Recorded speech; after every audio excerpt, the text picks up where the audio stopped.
어느 그 주부들 모인 자리에서 어느 그 강사님이 나와가지고 이제 이런 얘기를 했습니다. 여러분들 가셔가지고 이렇게 한번 얘기해보라고.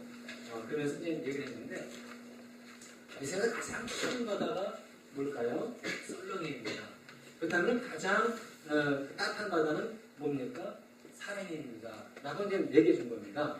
그러면서 이제 여러분들이 집에 가가지고 이렇게 남편에게 해보라고 얘기를 한 거예요. 그러면은 남편이 사랑해 라고 분명히 말할 거라고. 그래가지고 이제 이 각자 이제 이 주부들이 집에 가가지고 남편에게 이제 얘기를 하는 겁니다. 한 주부가 이제 가가지고 남편에게 얘기를 하는 거예요. 최근에 오는 그 남편에게 여보 내가 퀴즈 낼 테니까 나랑 같이 보라고. 이 세상에서 가장 추운 바다가 뭘까? 이게 썰렁이야. 그렇다면은 이 세상에서 가장 따뜻한 바다가 뭘까? 했더니 남편이 하는 얘기가 열바다. 웃어주셔서 감사합니다. 네, 근데 그 많은 사람들이 듣고 싶은 얘기 있습니다. 뭘까요? 사랑이라는 얘기예요. 일상에 태어나가지고 천만 번 들어도 자꾸 듣고 싶은 얘기가 뭡니까? 사랑이라는 단어죠. 여러분 많이 얘기해 주시기 바라겠습니다. 사랑해라고 많이 하시기 바라겠습니다. 근데요, 하나님께서도 우리에게 사랑해라고 말씀하셨어요. 자, 하나님은 우리에게 뭐라고 말씀하셨다고요? 사랑해. 그렇다면 여러분, 하나님은 우리를 어떻게 사랑하셨습니까? 어떻게 사랑하셨죠? 오늘 본문의 말씀 보니까 이렇게 말씀하고 있네요. 16절 보니까 하나님께서 세상을 이처럼 사랑하셨어.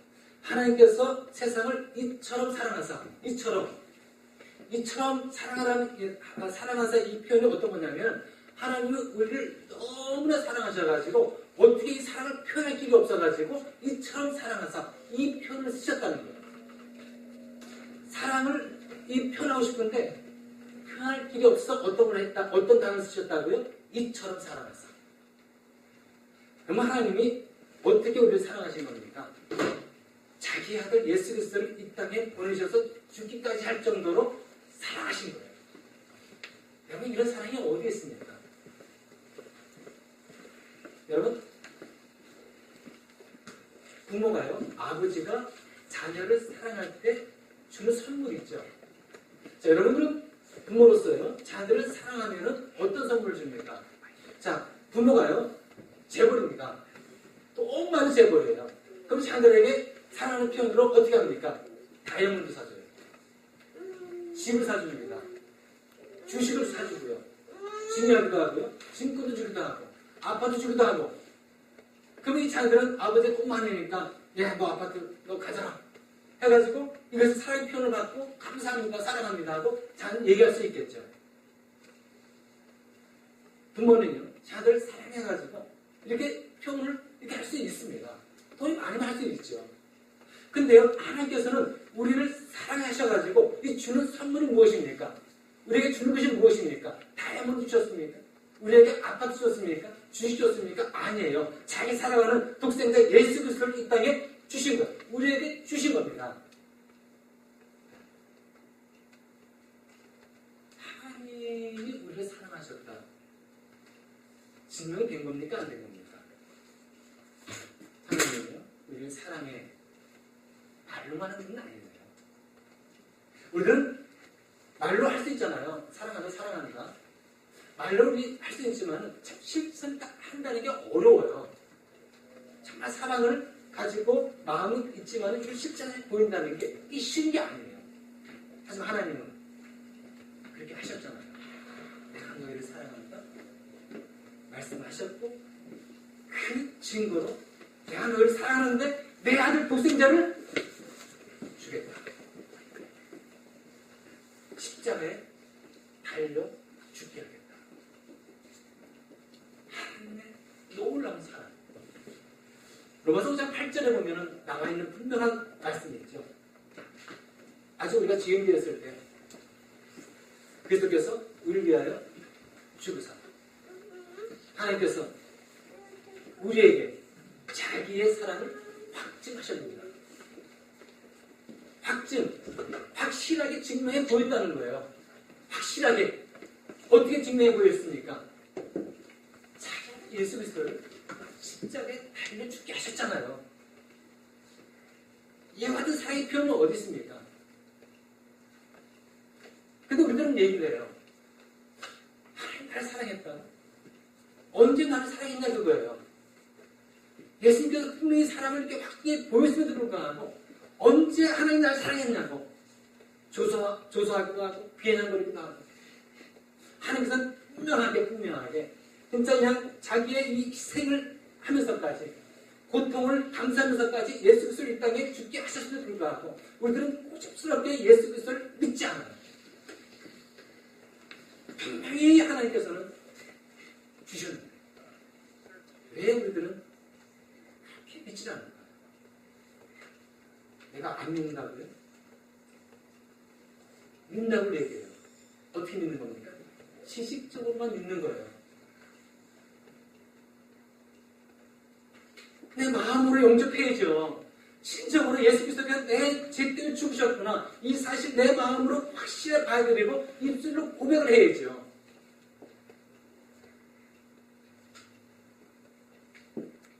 그런 고백이 안 나오면 여러분들 지식적으로는 알고 있는 거예요. 마음으로 믿는 게 아닙니다. 예수님이 내 마음에 없는 거예요. 여러분들은 형식적으로 나오고 있는 거예요. 여러분들 형식적으로 예수 그리스도를 믿는다라고 얘기하고 있는 거예요. 왜 우리는 하나님의 사랑을 느끼지 못할까요? 왜 우리는 하나님의 사랑을 알지 못할까요? 여러분 부모의 사랑은 있습니까? 없습니까? 여러분들 부모가 여러분들 사랑합니까? 안 합니까? 사랑하죠? 눈으로 볼 수 있습니까? 눈으로 볼 수 있어요? 눈으로 볼 수는 없잖아요. 하지만 하나님, 우리 부모는 날 사랑한다. 이걸 느낄 수 있잖아요. 그렇죠? 마찬가지로 하나님께서 우리를 사랑하시는데 느끼지 못하는 거예요. 부모의 사랑이 있듯이 하나님의 사랑이 있다는 겁니다. 왜 우리는 사랑을 느끼지 못하는 걸까요? 왜 그런 겁니까? 또 한 가지 이유가 있어요. 바로 우리의 죄 때문에 그런 겁니다. 하나님은 우리를 사랑하세요. 우리에게 올라온 은혜를 베푸시길 원하세요. 그리고 베풀고 계시는 겁니다. 근데 왜 나는 하나님의 은혜를 못 받는 거지? 왜 하나님의 사랑이 나한테 왜 도달하지 않는 거지? 왜 그럴까요? 하나님과 나 사이에 죄가 있잖아요. 여러분 죄 문제 해결 받았습니까? 여러분들 스스로 생각에 난 죄인 것이 여러분 틀림없습니까? 나는 죄인이 아니다. 나는 내가 어떻게 내 죄인일까? 하나님과 여러분 사이에 죄가 있습니다. 창벽이 딱 가로막혀 있는 겁니다. 이사야 59장 2절에 나와 있는 말씀이죠. 오직 너의 죄악이 너희와 너희 하나님 사이를 갈라놓아. 너의 죄가 그의 얼굴을 가리워서 너에게서 듣지 아니하십니다. 여러분, 하나님과 우리 사이가 왜 갈라졌어요? 왜 우리가 하나님 은혜를 못 받는 겁니까? 하나님 여러분들에게 은혜를 베풀고 계세요. 그리고 은혜를 주십니다. 근데 왜 하나님 은혜가 왜 나에게 왜 못 미치냐 그거예요. 왜 그런 겁니까? 죄 때문에 그렇죠. 하나님과 여러분 사이에 지금 죄 자그마치 가려져 있는데 어떻게 올 수가 있겠어요? 죄의 장벽이 있는 거예요 지금. 하나님의 은혜가 지금 못 오는 거예요. 왜 하나님께서 여러분에서 얼굴을 돌리시는 겁니까? 하나님의 자녀이면 하나님 보셔야 되는데 왜 하나님은 여러분들에게서 얼굴을 돌리시는 거예요? 죄 때문에 그렇다고 말씀하고 있는 겁니다. 왜 하나님 여러분들의 소리 듣지 않으시는 거예요? 왜 안 듣습니까? 왜 기도도 안 듣습니까? 죄 때문에 그러는 거예요. 죄 참 심각하죠. 죄 가볍게 보면 안 돼요. 참 심각합니다. 사람들은 인생 문제를 이렇게 생각해요. 참 이 먹고 사는 문제가 큰 문제다. 그렇죠? 먹고 사는 문제 참 큰 거죠. 먹고 사는 문제 정말 큰 문제예요. 교육 문제 참 크죠. 정치 문제도 크죠. 자연환경 문제 참 큽니다. 근데요, 더 큰 문제가 있잖아요. 죄 문제.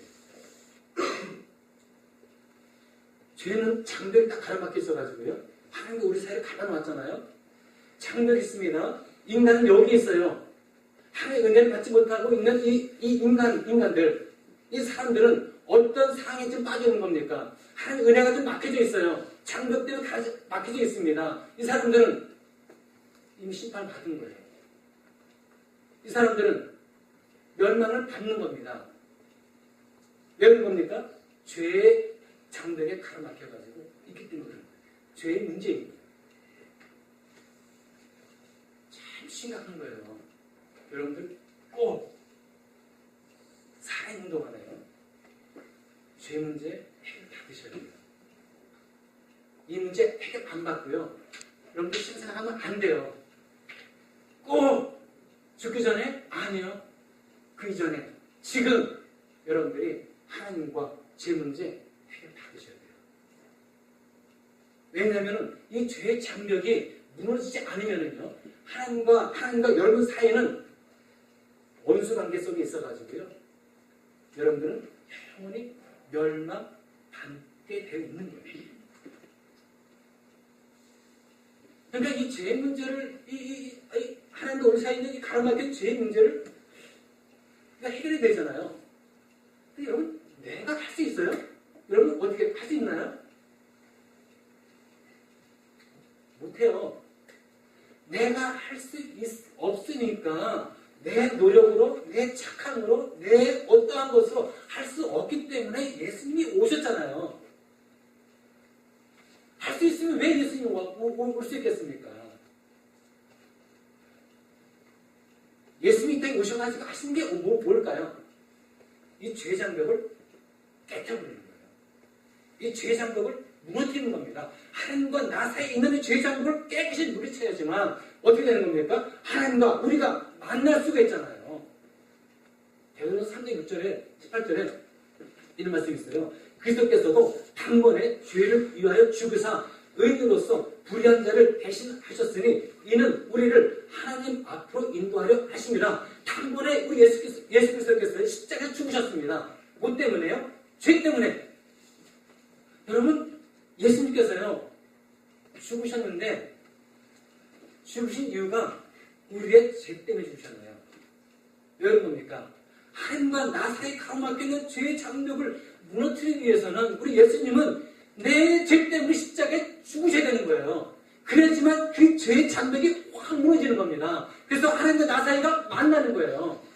그래서 하나님이 죄 때문에 우리 죄를 무너뜨리기 위해서 십자가 죽으시지 않습니까? 그러니까 뭘까요? 그 말씀 나왔네요. 우리를 하나님께로 인도하기 위해서. 죄 문제는 심하게 받아들여야 되는 거예요.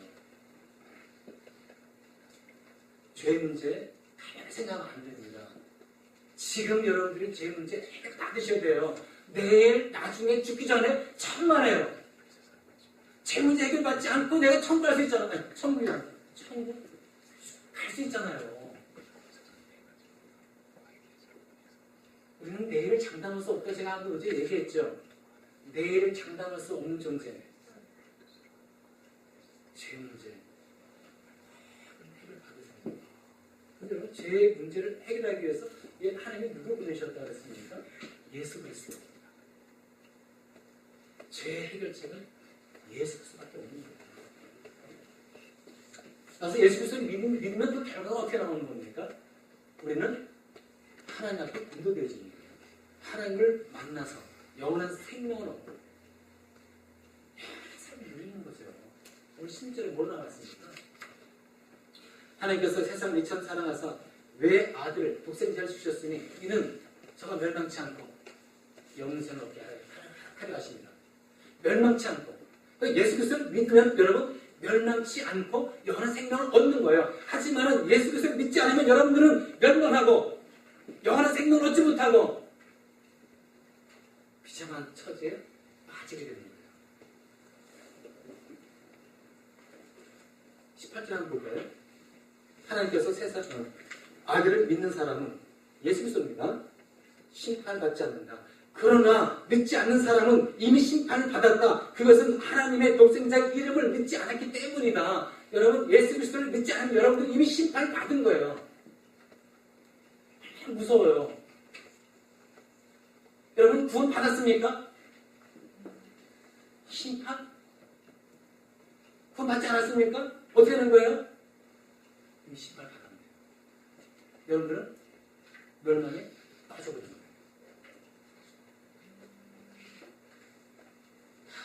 여러분, 참 예수 그리스도는요, 우리에게 절대적이에요. 여러분들이 영원한 생명을 사느냐? 영원한 생명을 살지 못하느냐? 예수 그리스도에게 있는 거예요. 말로만 예수 그리스도 말로만 안 되는 거예요. 그분이 가지고 있는 그 구원의 힘과 능력을 믿고서 불러야 되는 겁니다. 예수 그리스도. 예도 없어요.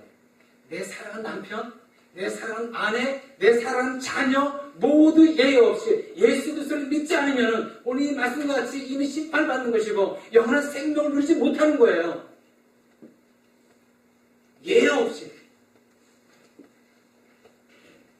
여러분, 여러분의 자녀, 여러분의 남편, 여러분의 아내가 어떻습니까? 여러분 믿고 있는 겁니까? 신앙생활 하고 있는 겁니까? 확실하게 예수 그리스도를 마음으로 믿고 있는 겁니까? 여러분 점검하셨습니까? 체크했습니까? 심각하잖아요. 예수 그리스도를 믿어야지만 우리에게 구원 주고 영원한 생명을 준다고 이렇게 말씀하고 있지 않습니까?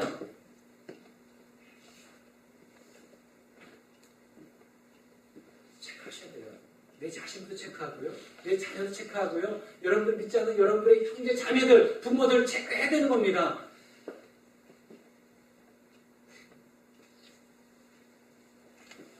민수기 21장에 보시면 이제 이런 말씀이 나와요. 오늘 나와 있는 예수님께서 언급하신 내용이에요. 14절에 보니까 모세가 광야에서 뱀을 든 것 같이 인자도 들려야 한다. 그것은 그를 믿는 사람마다 영생을 얻게 하려 하십니다. 여러분, 광야에 뭡니까? 어떤 사건이 벌어진 거죠? 모세가요, 이제 지도자가 돼가지고 이제 이스라엘 백성들을 출애굽시키지 않습니까? 그리고 이제 출애굽했어요. 하나님께서 만나 주셨어요. 하나님께서 내추럴하게 고기를 주셨습니다. 물론 매일 먹고요. 종종 먹겠죠. 그래서 참 어떨 때는 좀 실증 나겠죠. 햄버거 매일 먹을 수 있겠습니까? 아무리 맛있어도요. 쉽지는 않을 거 아니겠습니까? 충분히 이해는 해요. 하지만 이들이 쭉 오면서 하나님께서는 밤에는 불기둥으로 그들 인도해주셔서 해줬잖아요. 그리고 이 낮에는 구름 기둥을 해가지고 시원한 이 가운데 걸을 수 있도록 하나님께서 아주 특별하게 세밀하게 이 하나님의 백성들을 이끌어 가셨어요. 목마르면 물 줘주시고 적군 쳐들어오면 물 줘주시고 이렇게 하나님께서 특별하게 이 이스라엘 백성들을 자연처럼 사랑해가지고 이끌어 가셨는데 이 이스라엘 백성들이 먹을 것이 없다고 자꾸 그냥 먹는 것이 진짜 실증난다 해가지고 이집트에 먹었던 그 만나는 그 이 음식을 대가면서 하나님 앞에 불평하고 원망하고 하나님이 진노한 거예요. 너희들이 어떻게 그럴 수가 있느냐?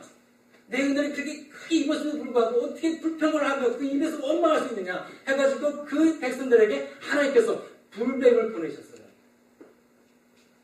쉽지 않은 결정이었을 것 같아요. 자기 자녀들에게 어떻게 불뱀을 보낼 수 있겠습니까? 이건 무엇을 의미하는 겁니까? 하나님의 진노가 크게 나갔다는 거예요. 불뱀이 물려가지고 그 광야의 그 뱀들은요 독성이 강해요. 바위에 사는 뱀들 있지 않습니까? 특히 풀도 없고 바위 같은 사는 뱀들은요 특히 독성이 강합니다. 물 많은 데에서는 뭡니까? 물뱀들이 많아요. 독성이 없어요. 하지만 메마른 곳에서는요 독성 강한 독사들이 많이 삽니다. 그 냉독성 가진 독뱀을 보낸 거예요. 물리면은 몇 분에서 수십 시간에 죽어버리는 겁니다. 많은 사람들이 물렸겠죠. 이미 죽은 사람도 있습니다. 물려가지고 고통스럽게 실망하면서 죽는 시간을 죽어간 사람들이 있었겠죠. 자, 이 모세 입장에서는 참 난감합니다. 하나님께 기도합니다. 하나님, 이 이스라엘 백성들 정말 용서해 주세요. 이들 정말 죄를 지었습니다. 용서해 주세요. 이 간절한 이 모세 기도에 하나님께서는 응답 주셨습니다. 바로 해결책을 주시죠. 장대에다가 노뱀을 달아라. 이것을 쳐다보면은 살 것이다. 라는 약속의 말씀을 주셨습니다. 하나님께서 주신 이 약속의 말씀대로 모세가 얘기를 했겠죠. 이 백성들을 모아놓고 뱀에 물린 사람들이 있습니까? 지금 죽어가고 고통스러운 사람이 있습니까? 그렇다면 장대에 달린 높이 달린 그 노뱀을 쳐다보십시오. 그러면 살 것입니다. 라고 분명하게 얘기를 했겠죠. 고통 가운데 진짜 죽기를 기다리고 있는 그 사람들이 이 모세의 말을 딱 들었습니다. 그 모세의 말 듣고 고통스럽고 내 힘들고 내 죽지만은 그러나 모세 한마디 말 내가 믿자. 믿고 내가 한번 노뱀을 쳐다보자 하고 쳐다본 순간 그 사람 살았어요. 아무리 그 몸에 온 독이 퍼져 있을지라도 숨이 꼴꼴 넘어가는 순간이 할지라도 그 사람이 노뱀을 쳐다봤다 사는 거예요. 살았어요. 그러나 고통 속에 있는 겁니다. 고통이 막 그냥 찔려와요. 독이 막 몸을 퍼져갑니다. 옆에서 얘기를 합니다. 모세가 저 노뱀을 쳐다보기만 한다면 산다고 그랬어. 그러니까 한번 쳐다봐. 이 온몸에 독은 퍼져 있는데 그 노뱀을 쳐다본다고 산다고 이런 말이 어딨어. 이거 어떻게 믿을 수 있어. 이렇게 고집을 피우고 믿지 않고 의심한 사람은 죽어버린 거예요. 살 수 있었는데 믿기만 하면 살 수 있었는데 믿지 않아서요. 죽은 거예요. 믿느냐 믿지 않느냐 생사 갈라버린 거예요.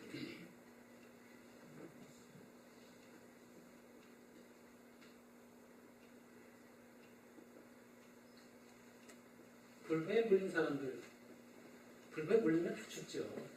아니 광야에 무슨 해독제가 있습니까? 광야에서 독뱀 물리면 어쩔 수 없이 죽는 거죠. 죽을 수밖에 없고.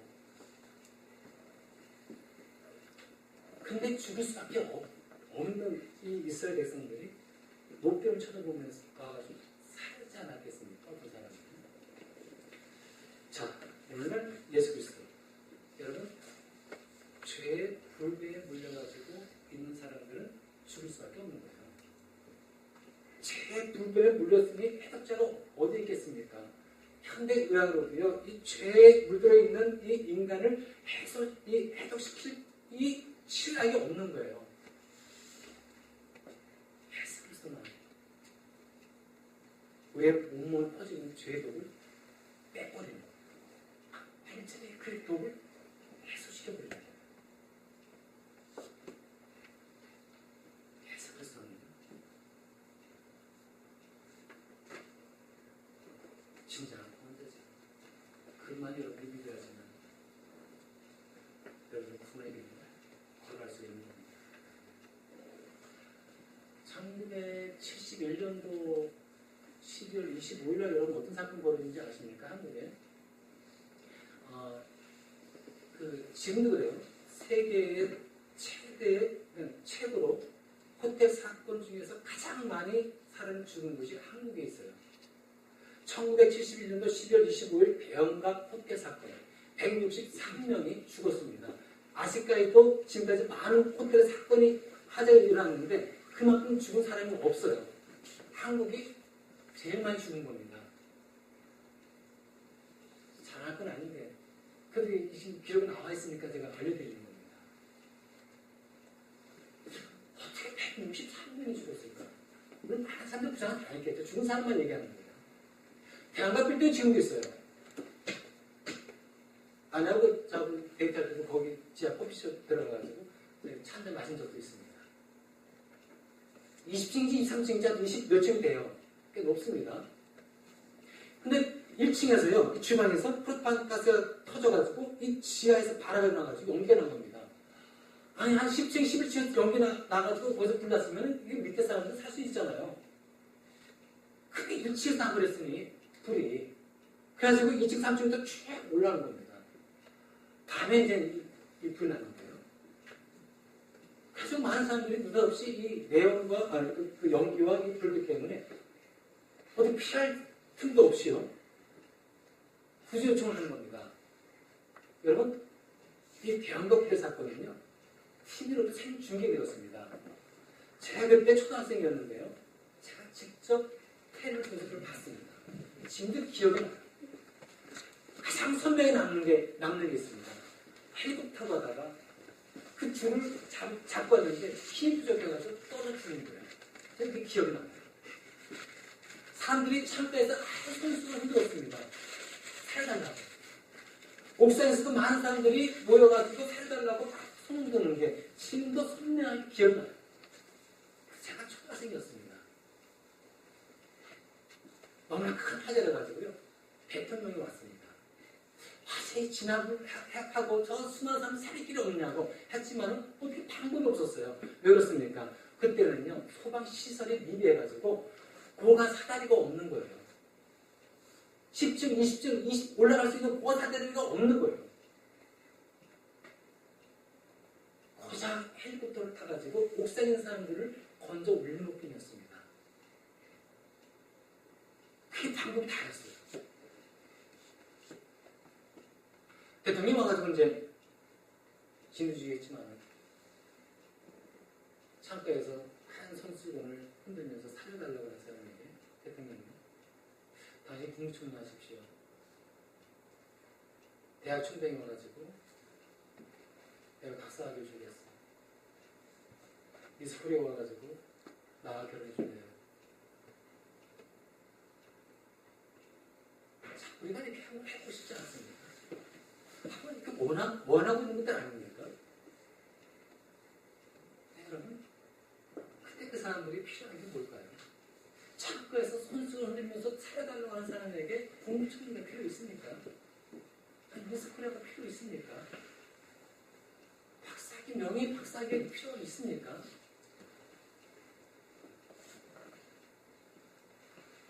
그 사람들이 필요한 게 뭘까요?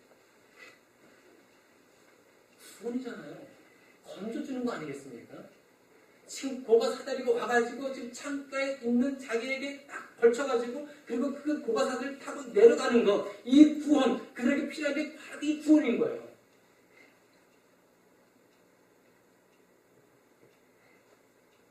예수 그리스도는 구원의 사다리죠. 예수님을 통해서 여러분들이 그 사다리를 통해서 여러분들은 생명을 얻을 수 있는 겁니다. 그래서 하나님께서 우리에게 예수 그리스도를 보내주신 거예요. 예수 그리스도? 그 예수 그리스도만 너에게 가장 귀한 것이다. 너에게서 가장 필요한 것이다. 너에게서 가장 최고의 가치다. 그래서 이 땅에 누구 보내주셨다고요? 하나님이 우리에게 다이몬드 준 게 아니고 우리에게 짐을 준 게 아니라 우리에게 예수 그리스도를 이 땅에 보내주신 거예요. 영원한 생명 주기 위해서, 우리의 죄 문제를 해결해 주기 위해서 우리에게 다이몬드 줬다는 걸 우리는 모릅니다. 예수 그리스도께서 오시하지만 우리 죄 문제 해결받고요. 영원한 생명 누리고요. 영원한 생명 살게 되는 겁니다. 여러분들 중요한 질문 하나 드리겠습니다. 여러분들에게 있어서 예수 그리스도는 누굴까요? 한번 생각해 보시기 바랍니다. 5초간한테 여유 드릴게요. 여러분들에게 있어서 과연 예수 그리스도는 누굽니까? 한번 물어보세요. 여러분들 마음속에서 물어보세요. 과연 나에게 예수 그리스도는 누구인가? 내가 지금까지 수만 번, 수천 번, 수백 번, 수십 번 들었던 예수 그리스도, 과연 예수 그리스도는 나에게 누구인가? 누구죠? 이 질문에 따라서요, 이 대답 여에 따라서요, 영원히 살기도 하고 죽을 수가 있는 겁니다. 심판 받을 수도 있고 피할 수가 있고, 멸망 안 받을 수도 있고 멸망 받기도 합니다. 이 질문 여에 따라서, 대답 여에 따라서 예수 그리스도 중요한 겁니다. 여러분 심각하게 고민하셔야 돼요. 공부하느냐, 돈 버느냐, 바꾸느냐, 이런 세상에 쇼핑하느냐, 뭘 살 것인가 고민하지 마시고 뭘 고민하시라고요? 나의 관 예수 그리스도는 누구인가? 이 고민을 심각하게 하시고 영원의 생명 얻게 되지 않겠습니까? 내 자녀 얻게 되지 않겠습니까? 내 남편, 내 아내 얻게 되지 않겠습니까? 쓸데없는데 우리 고민하지 마시고 심각한 영원의 본질의 문제 고민하셔야 돼요. 해결 받으셔야 돼요.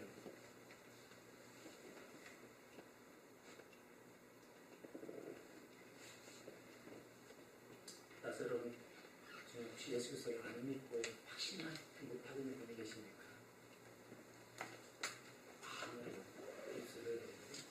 예수님이 나의 구세주.